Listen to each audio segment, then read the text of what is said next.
La Rinconada, the closest inhabited place to the sky on Earth, where people are living above the clouds. At this extreme altitude of 5,100 meters or 16,700 feet, the atmosphere significantly thins, and the locals are living with only 50% of the usual oxygen levels. Their bodies have evolved to produce 2 times more blood cells than ours. On this barren land, not even a single tree can survive because of the low air pressure. This town in the Peruvian Andes is even 300 meters higher than Mont Blanc, the highest peak in the Alps of Europe.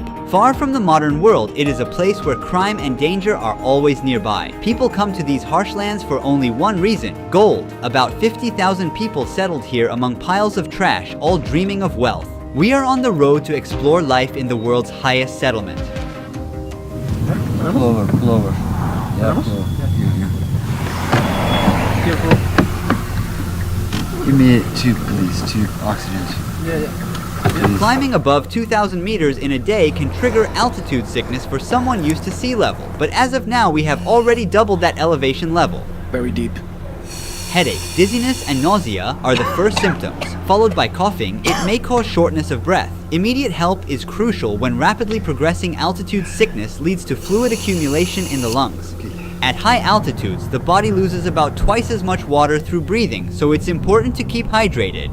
Look at the elevation here, friends. So that mountain is as high as that cloud. So we're gonna go above the clouds. Don't worry about us, we're fine. We're gonna inhale these as the altitude rises. Nothing happens to people from here. They have an adaptation to this situation. Atmosphere layer gets thinner and it makes it harder to inhale the oxygen. But we will get used to it. The place we're heading to is a mining town. Deadly chemicals like cyanide and mercury used in gold processing have contaminated the soil and agricultural water in the settlement. Before starting the journey, we also packed plenty of food and clean drinking water. We're born here. We are adapted to this elevation. The normal oxygen level in blood should be between 95 and 100%. Below 80%, vital organs become negatively affected. I'm trying to normalize my current 72% level with oxygen, but it's a temporary solution as we're going up higher every minute. The town is literally surrounded by tons of waste stretching for miles. Nature has given place to piles of garbage. The moment we arrived, a sickening odor hit me suddenly. We are at our hotel in La Rinconada. Our guide is setting up the oxygen tank for us. What is the name of this hotel? Cielo means sky. You use the oxygen tank for 5 minutes first, and after a little break, and another 5 minutes. You need time. Rest a little bit to adapt your body to this elevation. When I got out of the car, I felt dizzy. I was like going to fall. Very normal. Crimes, especially stabbings and theft, are quite common here, cause locals typically keep their cash and gold with them as there are no banks available. We're teaming up with 2 police officers to keep us safe while we're filming. They are undercover police and they will follow us everywhere we go. Marco directs us to coca leaves, as he thinks it's a remedy to avoid getting altitude sickness, a traditional habit here. Also coca leaves there. Coca leaves. I think they're consuming this for altitude sickness. They chew 3 or 4 leaves on one side of their mouth. These leaves, which are illegal in most countries, produce a kind of numbing effect that helps users relax. It's good for almost everyone. Maybe one of the police officers can carry this. We leave a busy and tiring day behind, and we will explore the town the next day. We are in the center of La Rinconada at sunrise. The police officers are by our side. The surroundings are full of local cafes, markets, and people. Even though I just woke up, my body feels dead tired, like it hasn't rested in days. Walking is hard with the dizziness and nausea. The dry air gives me a sore throat and chapped lips. As the night gave way to daylight, piles of garbage in the side streets became more visible. Even though it's summer and we are close to the tropics, the ground is frozen. In this place where the nighttime temperatures drop to minus 10 degrees Celsius, people are living in metal shacks without electricity or heating. No kitchens or bathrooms in these houses, and thousands of people have to use the same public toilets and baths for their personal needs. Like a web over the town, these hoses carry water from the glaciers above to the center. Almost nobody we meet here is originally from this place. Most have come from other regions of Peru with the dream of finding wealth through mining. The gold prices multiplied 6-fold between 2001 and 2012 and led to a population boom in the area. However, the conditions are extremely harsh for the 50,000 people living here. There's been no effort to develop infrastructure suitable for the growing population. Every day, thousands of people throw their garbage on streets indistinguishable from dumping sites. There are no services from the government to pick up this trash. People are on their own. The most terrifying problem is the lack of a sewage system. Wastewater flows openly through the streets as it is. This soccer field does not consist of real grass. It's all artificial because trees and other plants cannot survive at this altitude. The town is located around the mountain called La Bella Durmiente, meaning sleeping beauty. Can you see here the face and the body? It's a lady, she's sleeping here. The shape of the mountain. The town blends into the sky with its chaotic gray structures. Every morning, workers walk for kilometers uphill to reach the mines. Filled with dangerous gases, the working conditions inside these tunnels are extremely tough. La Rinconada is also called the Devil's Paradise. This is because it's a town ruled by illegal companies that control the mines. There are signs near the tunnels that order to shoot those who enter without permission. No matter the warnings, we are determined to get inside these mining tunnels. Well, we'll try to see how they work. Our friends, they said, probably we can get very close. Can you see the lady there? The lady, Yeah, she's a lady up there.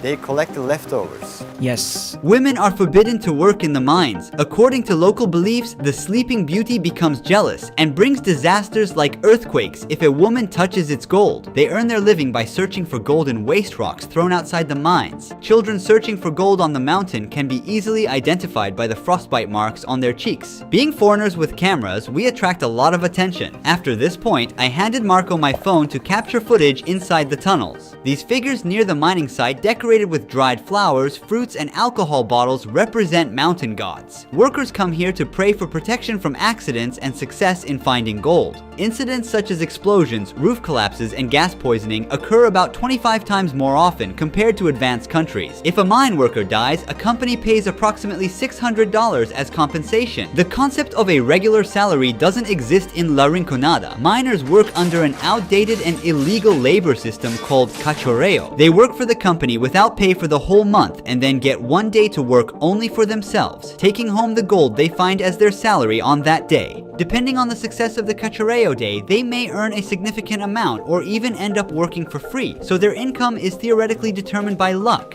However, the miners try to minimize this uncertainty by sometimes pocketing good-looking stones or hiding them in some secret spot for the cachorreo day. My oxygen level is now at 65%, way below the normal 95 to 100%. So I breathe super fast. My heart rate is like over 120 while it should be between 80 to 100. Right now a local is checking his oxygen level. His results are way better than mine. 82% oxygen and a pulse of 97. I can no longer stand. I'm going back to the hotel to get some oxygen. I'm keeping my coat on to stay warm as there's no heating. Now we're gonna wait a few hours to explore the city's dangerous nightlife and talk with some mine workers. While I'm resting, you should know the true cost of the gold. Each ring containing 8 grams of gold generates approximately 20 tons of waste during production. At the top of the mountain, an acid mine lake was formed because of the rocks which are extracted with gold. These rocks, high in iron sulfate, undergo oxidation when they come into contact with water and air, resulting in this deep red color. People living by the stream grow their crops and raise their animals with water contaminated by mercury and cyanide. The average lifespan of the locals living here is only 35 years, but chemicals aren't the only reason. At this altitude, each breath contains about 50% less oxygen compared to sea level. Therefore, the blood of a La Rinconada resident is twice as dense as that of an average person, leading to potential blockages in blood vessels and fatal outcomes. After a tough day, miners are rushing to the town center. Electricity is only available on a few streets here,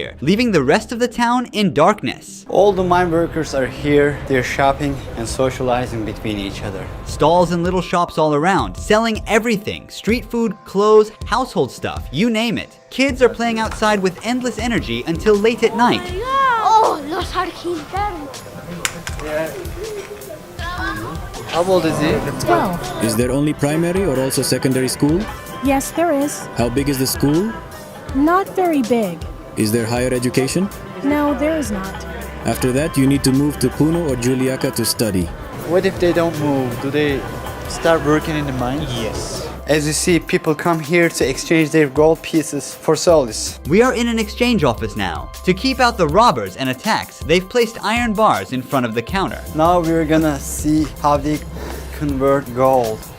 Let me catch my breath, man. The ore you see is the result of a worker's hard labor spent throughout the month. Right now, the gold is in an amalgam with mercury, and heat treatment will be applied with a blowtorch to separate the two metals. For every gram of gold, about 2 grams of mercury evaporate and mix into the atmosphere. What is the hardest part of doing this job?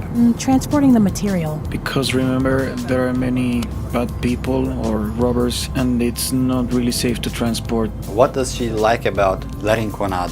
Mostly there's nothing good because, as you can see, everywhere is contaminated. Well, you can earn a good income. Above the national average. That's why people come here. Different herbal tea mixtures are also consumed to reduce symptoms like headaches and fatigue.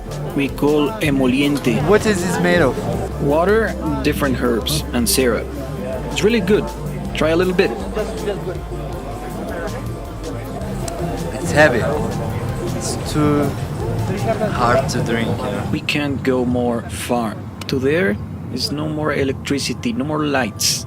And it's better to stop here. Most miners spend their hard-earned money on alcohol and nightlife on these streets. If the living and working conditions do not kill a person, then a knife or AIDS does. Nightclubs are the most dangerous spots in La Rinconada.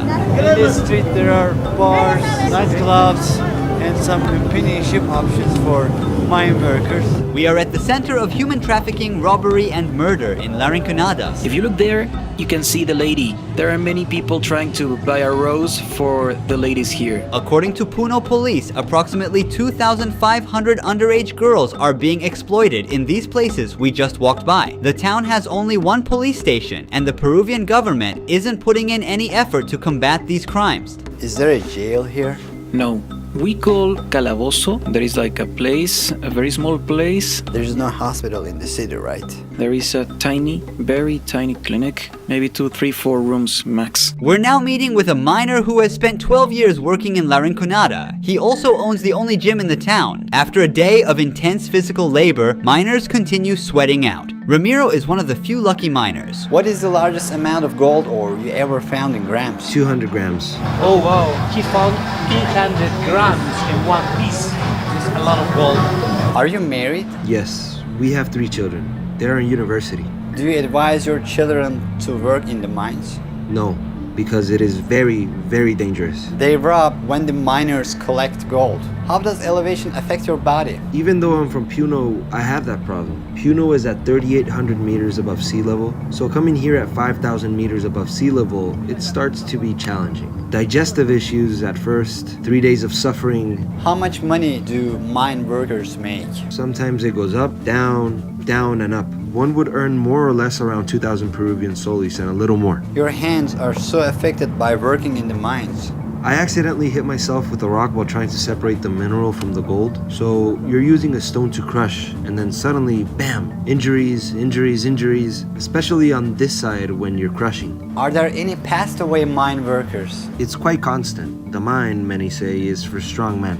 They don't mean strength in muscle size. Primarily, it's more about mental strength, about resilience, about mastering and considering the altitude. It's not so simple. We're 5,000 meters above sea level. Although the dream of coming to La Rinconada and finding a large gold ore may seem attractive from the outside, most miners and their families never achieve the financial comfort they desire. The Peruvian government has been silent for years about the illegal operations in gold mines and the abuse of workers. Despite all these conditions, people continue to seek the opportunity of a better life in the world's highest settlement. Thanks for watching. Don't forget to subscribe so you don't miss new documentaries. See you in the next video. Ruhi Çenet was here.